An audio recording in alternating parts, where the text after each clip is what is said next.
you can live a life in flow where your deepest heart's desires become reality. At Set to Love, we offer strategies and ideas on how you can stay out of crazy town. See, your human experience is meant to be lived with meaning, purpose, and creativity. You are here to contribute through your essence. We are best friends, moms, entrepreneurs, and above all, find our flow in assisting you to find yours.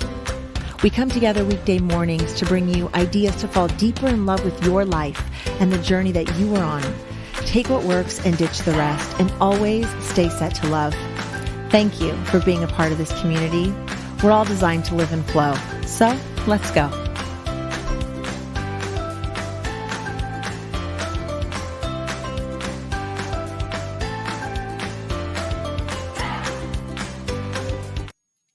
Welcome to Flow Friday. Good morning, best friend. How are you today? Doing fantastic. Today is a beautiful day. I'm so excited for us to start our podcast this morning. Come on, and you're like, this is not a good morning. I am struggling today. And today you're like, it's been great. My sister came over, and you're heading into your 60th birthday next month. Are you so excited about it? Yes, and the celebrating's already started. So my sister showed up this morning 16 days early. I'm like, sister, this is so cool. I thought you lost your mind and forgot the date. And she's like, nope, I know it's going to be busy. I want to be special and have just our time. So it was just really made a poster, and it was very cute. I love it. Well, I'm really excited for Flow Friday today. We have a special guest back with us, Shelley Henk. She is a transformational coach, a former nurse, a mom, and she's an amazing human. So let's welcome her in today. Good morning, Shelley. Good morning. Hi, Shelley. Hi, guys. Thanks for having me. How are things with you? It's been a month since you've been on our show. So it's great. It's warming up here and almost spring in the Midwest. So it's a beautiful day. Oh, yay. I love it. Well, I'm super excited about your topic today. We were texting last night. I'm like, so what do you want to talk about today? And you threw out a couple different ideas, but then you landed on this success versus fulfillment. So I say we just dive right in. And why don't we kind of tell us where this even came from, why you were even thinking about this, and then hopefully some questions will pop up on our side for you. Yeah, for sure.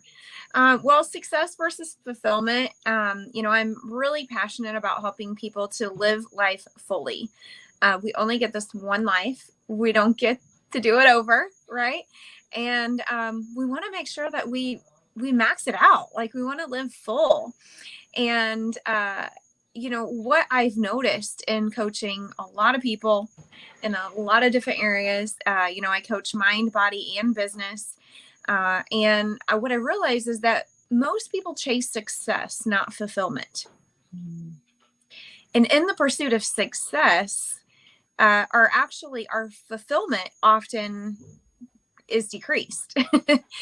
And what is the point in being successful if you're not fulfilled? So when you success, do you mean, like, what does that look like to those people? Is it money? Is it a title behind your name? Like, when you say chasing success, what does that look like to you or to your clients? Well, I think in America, we believe success is mostly possessions. The bigger the house, the fancier the car, the more titles behind your name. We consider that to be successful, right? And that's just not true. Doing what you were born to do, regardless of whether or not it gets you the giant house with the fancy car, is success, is fulfillment. That is true success, in my opinion, which isn't really what most people would call successful. We look at people in with big fancy lifestyles and we think, oh, I want that, because those are the happy people. And what I know from coaching a lot of people is they're not. Oftentimes they're not. If the big fancy house and the big fancy cars, if they're trading gaining those things for doing what they were born to do. Yeah, I was just going to ask you, Shelley, is it possible to have the success and the fulfillment together? Is that what you try to teach people so that they can? Because we don't want to discourage people from sky's the limit on what type of home or where you want a vacation. I'm just wondering, how do you get both? That would be really helpful. Yes, that's my favorite topic, because I'm all about doing what you were born to do and getting paid well to do it. That's true fulfillment. But if you're sacrificing what you were born to do to seek success, somebody's version of success that does not is not in alignment with who you are truly at your core being, that is not success, in my opinion. I think that is living somebody else's life. You know, we talked about that this week. We talked about living without regrets, and Bonnie Ware, she wrote the book, 5 Regrets of the Dying. Have you heard of that book before? I've not, but as a nurse, Ooh, I'm very in tune with the regrets, and I've read a lot of studies on the regrets that people have at the end of their life, and have stood at the bedside of people that were dying. And guess what? They never called to find out how much money was in their bank account. They never wanted to know, what their real estate was worth. None of those conversations ever came up at the bedside. Yeah, the number one regret that Bonnie collected, she was a hospice nurse and worked with people just at the last couple months of their life. So she would just go from person to person to person and help them through that transition. And she said the number one regret was that people wish they had the courage to live more true to themselves and not the lives that other people expected from them. Yep. So how do we do that? Where do we muster up that courage to step into that space if that's the number one regret? And the study that I read this week around that was that 100 million people are dissatisfied. Americans are dissatisfied with their lives. 100 million. That's a third of our country. So how do you find the courage to step into something when that's just not what we're conditioned or taught to do? It's a great question. I think it starts with letting go of our attachment to things and stuff and accumulating. Because as long as that's your kind of idol, really, your what focus. it is. In your life, you're never going to have the courage to do it, because the truth of the matter is that there's a price to following your dreams. There's a price to following your path, and there's a risk there, because it does not make sense to other people. It didn't make sense to other people in my world when I left nursing to pursue a career as a coach, and went on a mission to change the health of America. That didn't make sense. Right? Because they're like, well, you have a secure job, you have insurance, you have a 401k. I don't care. I will live in a hut. I'm going to come to this earth, and I'm going to do what I was born to do, regardless if it makes sense to people. And I think the first thing that needs to happen is, I'm a woman of faith, and I believe that you need a strong understanding of who your creator is. And I believe that when you live on purpose, in your purpose, and you know who your creator is, you get to understand who you were made to be. And when that comes to you, living anything other than that feels like a lie. So is that where you found yourself? Did you just see yourself like you were a nurse, you had this great career, you're doing your thing, you went to school for it, maybe you had student loan debt. I mean, who knows? But you just woke up one day and said, I'm no longer fulfilled in this thing, and I no longer want to pursue success in this vein. And I don't care what it's going to take. I'm willing to lose whatever security to go do something else. Yes. Was that just like a epiphany, an aha, I'm doing this? Or did that take you some time to like really sit with that? What was that transition like for you to go from something where you were successful in it to going to something where you felt more fulfilled?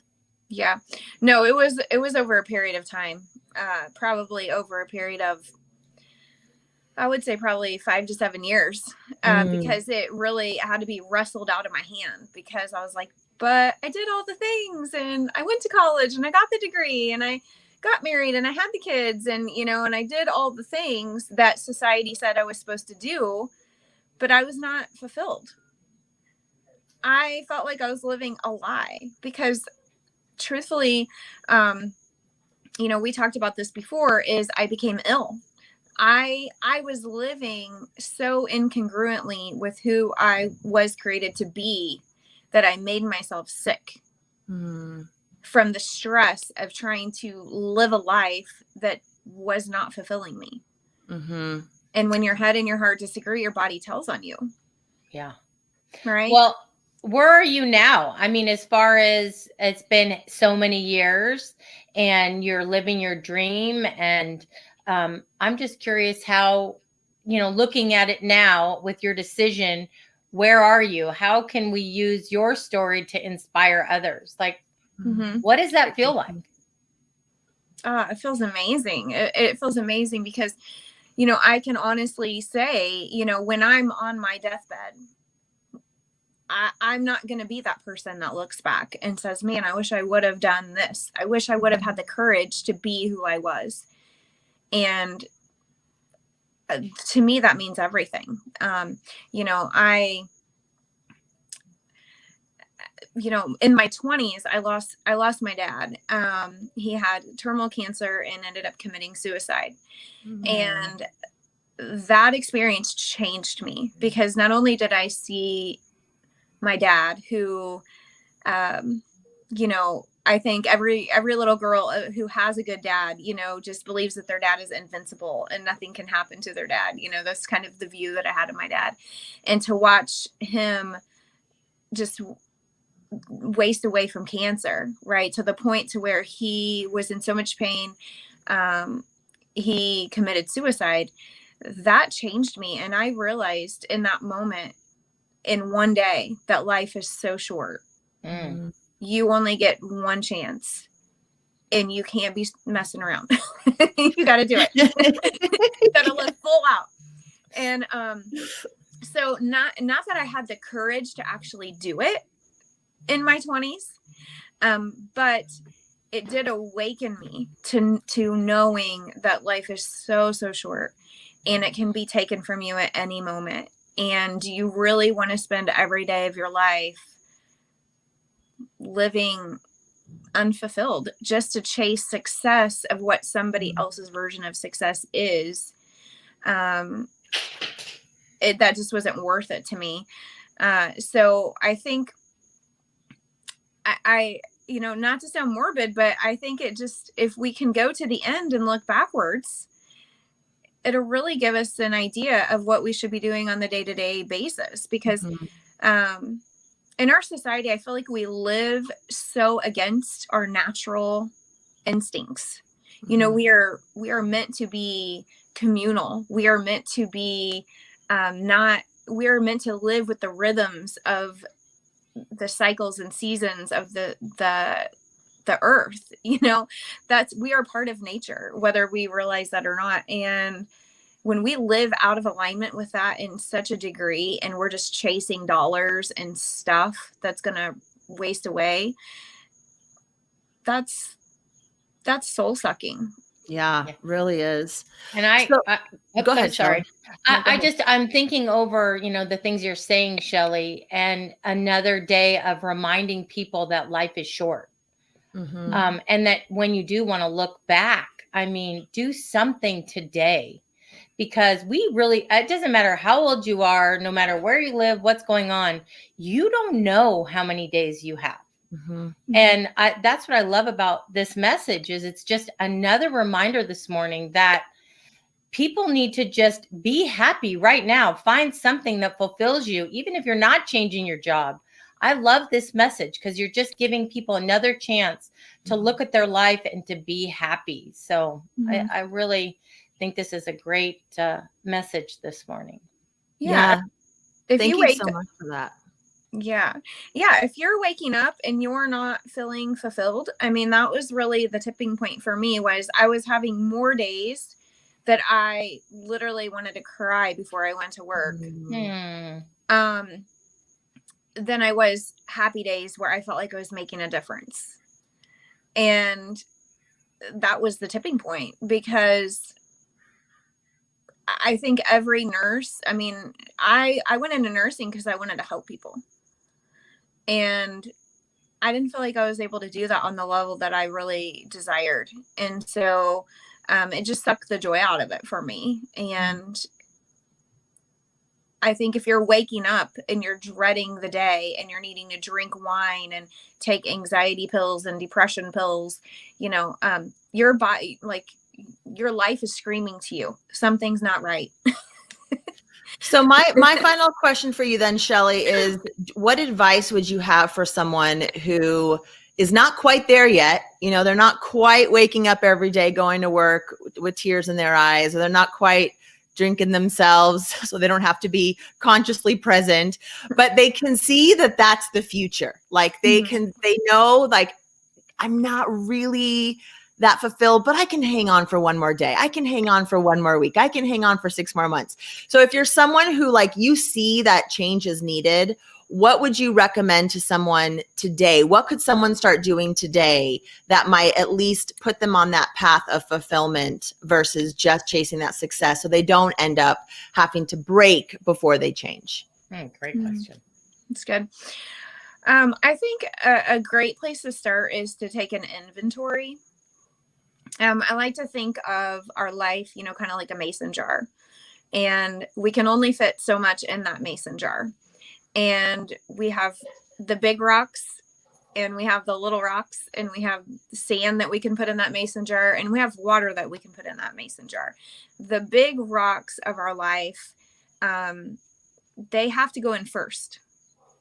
Okay. If you try to put the little things that don't matter in, the sand, the water, the little pebbles, and then try to put the big rocks in, they don't fit. But that's often how we design our life. We do all the little things that don't really matter, and we forget the big rocks, the things that used to give us enjoyment and fill our soul. And we've replaced them with all these little have to do's that somebody told us we had to do.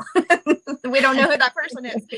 And so I think taking an inventory of, you know, what are the big rocks that I'm committed to, that I'm going to put in my jar. They're non-negotiable. They're non-movable. And you need to have more rocks in your jar than just your job and your family. You know, I think people they're going to work. They have, you know, they're taking care of their family, and there's no room for anything that's beautiful. Like, that's not that our families aren't beautiful, but that brings us joy and fuels our passion and who we're uniquely made to be. You know, when I was young, I wanted to be an artist. And as I became a nurse and I got older, I slowly over time let go of all of that creativity and all that creating and let go of my art, because I thought there were more important things that I needed to be doing. And not keeping that a big thing in your life when that was something that was so important to you. Right. And it's what brought me joy. And, you know, it only makes sense that if we get rid of all the things that bring us joy and replace it with stuff that doesn't, we're going to be unfulfilled. You know, so sometimes it's not that you need to leave your job and like redesign your whole life. Maybe it's just that you need to let go of some things that aren't serving you and reconnect with those big rocks, the things that fuel your soul. So take an inventory.